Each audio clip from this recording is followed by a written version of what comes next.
Okay, how's this for an interesting way to start a video? But I wanted to show that I have a whole stack of notes that I want to go through that are about topics, mainly about narcissistic abuse, that I wrote to make videos from them, but I never got around to them. This is the second time I'm going to do this, is just kind of go through the highlights, which is what I write. It's the highlights, and go through them, and real fast, and the people can pick up on it, whatever they want to talk about. So, and I get rid of some of my notes in the process. But yeah, I have a very thick, you see, stack of these. So, okay, I don't think I've ever started a video, anything like that before, ever. Something new. 5 years on my original channel.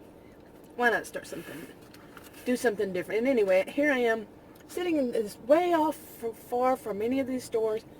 And of course, a whole crew, nobody's around me. Of course, a whole crew of truck full of guys are going to come park. They have the, what is it called, lawn service, I guess. They're parked right next to me, come real close to my window, my other door. And that's going to mean noise. And they're all sitting there staring at me because apparently I'm talking to myself, which I literally am. I'm talking to a camera that's mounted on the windshield, but yeah, it probably looks like I'm talking to myself. But guys, I didn't invite you, so I think I'm going to move because I'm not going to have people staring at me, and there's going to be noise. Okay, so I went to another place they could have parked. But right behind me there's a guy in a big truck, and he's doing what I've always heard called, and I like to call it that, he's taking his half out of the middle. You know what I mean? The ones who take more than one parking spot and don't need to. And one more thing about life here in Narcissism-Ville. This one, I don't know what I would call it. I went to see, these involve narcissistic behaviors. I went to this convenience store. It's a big one, it's a new one. And I went to put gas in my SUV because I do a lot of videos in my SUV, and it's summertime in north central Texas, and although our temperatures were supposed to drop below 100, they didn't. Here it is, almost what's today, the 9th of September, and today's going to be cool. It's going to be 93. But it's been in the hundreds again. But anyway, so I went there because it's cool, and the wind was blowing, and it felt great, and I wanted to put the gas in my SUVs, and I did. And that convenience store, now, they've had a lot of problems with people who work there because it is located in Narcissism-Ville. Yeah. And they've had a lot of turnaround. And so I wanted to go in there and see if they finally got rid of all those really bad people. They were really rude to a lot of people, including me and Adam together, and when we weren't together in there, and they didn't know who we were, that we were together. So many problems, and other people, you can see it. They just had attitudes, like the customer is going to be wrong, and they're going to put the customer on, the defensive right away, and turning around the customer, do all things that, narcissistic type people do, so they've had some change. So anyway, I decided to go in there, and I pulled up, and right when I pulled up and started to get ready to get out, I noticed this police SUV. They have SUVs here. Came in hot. I think that's the expression these days. When they come in real fast and everything, they're coming in hot. He got out of his SUV really hot. I mean, well, anyway, he was dressed like a police officer. Well, not really. When he got out, he did this motion to me in the car next to us. I called it as "Don't go in there." Okay, yeah. And so I didn't. And the one next to me, he left too. And but when the police officer went in, I saw what he was. It said sheriff across his back of his shirt. But that was kind of scary, That's not something you really want to see, in the middle of the morning too. All right, to finally get to my notes. Okay, first when I wrote that, I don't know if I wrote them first. These would go back months, and the last time I did this, I thought I'd finished. I ran out of steam for that. Here it is months later. So I still have some of those. So these, I don't know how old they are, and some of them I don't even remember where I was going with it. But here's one I didn't write notes. I just wrote this that you may have heard probably, and it sounds like words of wisdom, and it is keep your friends close, keep your enemies closer. Now I know what at least one thing that it means, and that is to know what your enemy's up to. Okay. Now, some people would say, okay, that's words of wisdom's common sense, and it's by it's cited by two different people, at least two, more than two. You can look it up. But now that's how I see it. It means basically know what your enemy's up to. But guess what? That does not, because it's so popular, so words of wisdom doesn't make it safe. Does not make it safe. Trust me, I do know on that.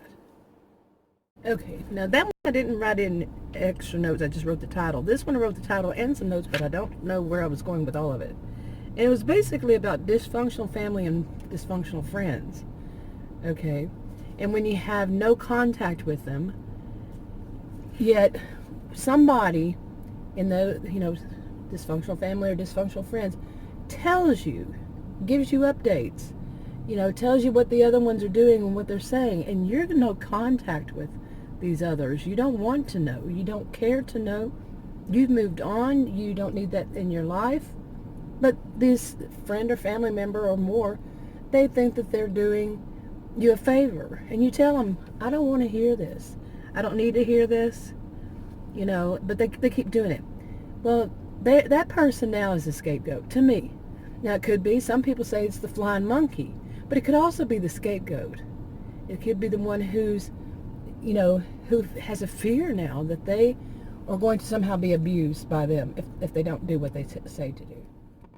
I think I know what I meant with the rest of this notes, and it basically was that, say that one person, you feel for that one person because that person is now the scapegoat, so you can understand because you were the scapegoat.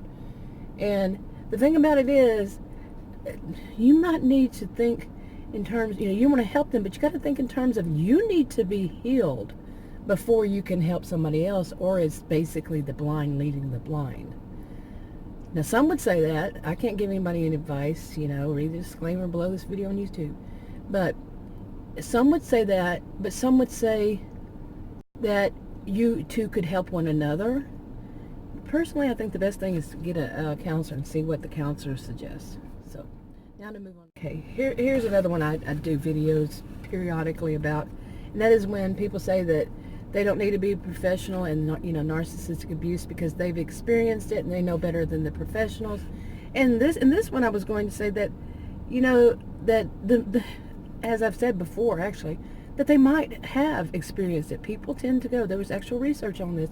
I don't know where it was. It was years ago that one of our speakers mentioned this, but that did state that people who go into some kind of counseling, mental health field do so because they have experienced whatever that is themselves.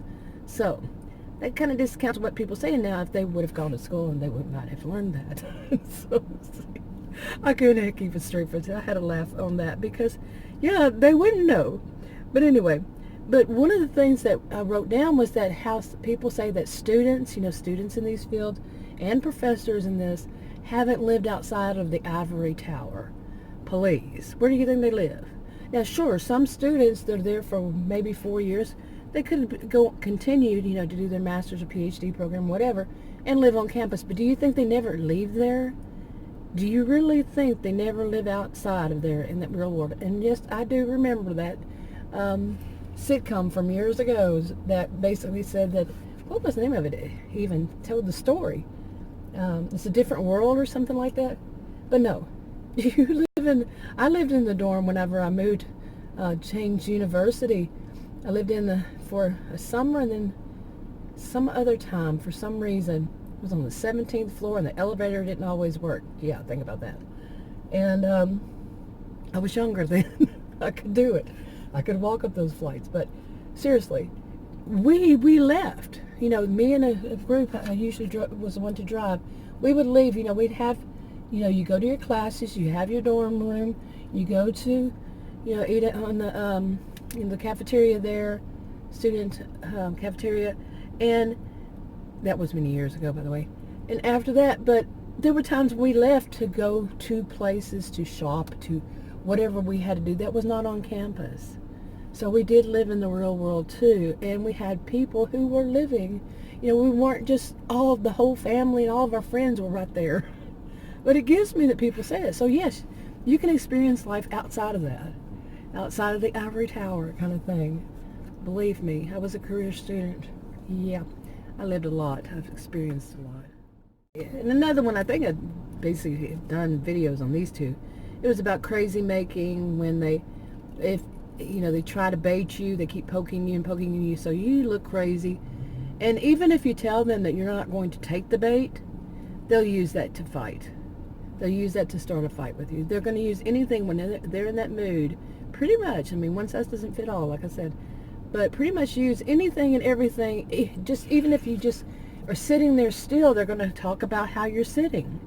Something to try to set you off so you look crazy. Okay, like I said, some of these, I'll move to the next one. Some of these, I wrote notes, don't, highlight in little comments, little lowlights, I guess. And I don't remember where I was going with it. And here was when the title was Hold the Presses. I don't know. And the notes were like, you can't write the story of your own life because they do. Well, yeah.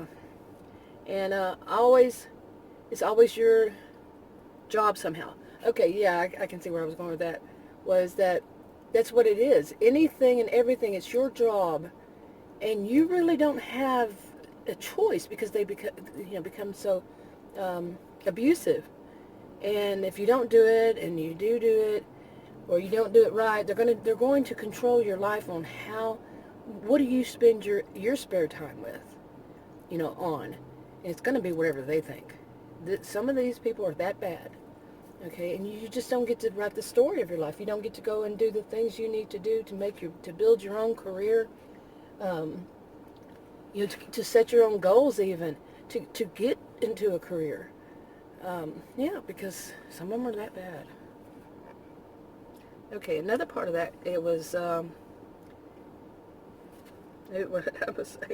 boy, I'm glad I printed it. At least I can read it. But it says people who use your time. Yeah, well, that's what I just said. Okay, moving on. I also wrote as a title was Chronic Feelings of Emptiness. This is something I believe is it is associated with borderline personality disorder. And I wrote down little notes, little lowlights, that say lack of meaning or purpose, emotional numbness. I don't know how I guess sometimes you just get so burned out, maybe. I don't know. And then despair. I also wrote Viktor Frankl. Now, I read his book, what was it? A Man's Search for Meaning, I think it is. I read that so many years ago. It was a really good book. And I think that it was in sociology that I read it. But I think it's for both, sociology and psychology. They usually, or often, maybe, depending on the university, have people read that. Yeah, it's really good. I'm serious.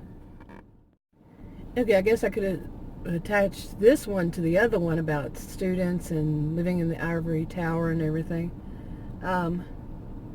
It was a total separate notes, but the title is Lived in World. Okay. Lived in real world is what I meant. And but I wrote about some of the problems with it. Now, like I said, I was a career student. My degrees are in psychology and sociology, and I also taught at college and university altogether around 21 years. I think it was 21 years, or maybe more.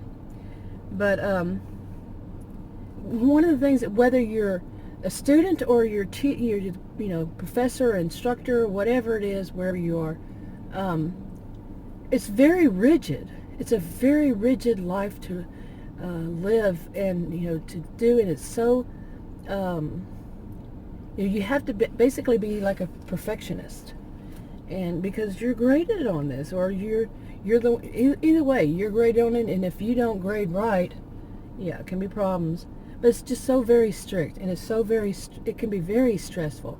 Now, I don't recall feeling so much stressed out as a student, or, in any of those. Not so much being stressed out about whatever it was I was doing at the time in it, but it was that I knew I always had something I had to be doing. And in fact, during the interims, I would feel like in a funk. I guess because in a way, I mean, physio-psych was not my best subject in psychology, but it was kind of like, maybe, I don't know. I'm not going to go further on that, but yeah. But the thing about it is, it's very rigid, and it's very, let's see, what else did I write? Oh, that I'm still calming down from it, because it's like having to be supercharged. Just keep going and going and doing and doing, and never, your time was never your own. Now, as you can imagine, people who say, well, they've lived it, like I said earlier, people who have had to go through all that, you're constantly being tested, exams, and what you read in the classrooms, constant, pressure on you. Yeah, take it from there. Okay, and the next one was, the title was Everybody Does It. And I was going to use an example of people who do, how many of you have seen people do these DIY wreaths, wreaths? I did with my dental work. I can't really say that right. That's funny. But it's basically the people steal people's ideas. There's somebody who watches me, Kim. She made a comment one time about this, about people doing that. And yeah, I've seen it too. They steal people's ideas. And, I've done videos about that. People stealing people's ideas. And, it's become like normalized. It's become more of the norm. This is okay. I've said that before too. But anyway, because it is, that doesn't make it right. In fact, it's still wrong to steal. Still wrong. Okay. But something that I wrote here, I don't know why, but it's kind of making me laugh. It says, not buying what you're selling. So, I guess it was attached to that whole thing of people acting like it's the norm, everybody does it. Yeah. I'd wrap this one up. I'm going to have to do another video, but I like that little saying right there. But I still have a whole bunch left. I had fun with that. Yeah, it was something different for me to do. I know, just the little things make me happy. Sometimes it is just the little things that make me happy. But anyway, I'll do more later. Don't hold a breath. I don't know when. It could be today. It could be another day. But right now I'm running out of time on my camera. So I'm wrapping this up. Talk to y'all in another video. More notepads coming in hot. It's right behind me. Couldn't help. I had to try to say that some way. But yeah,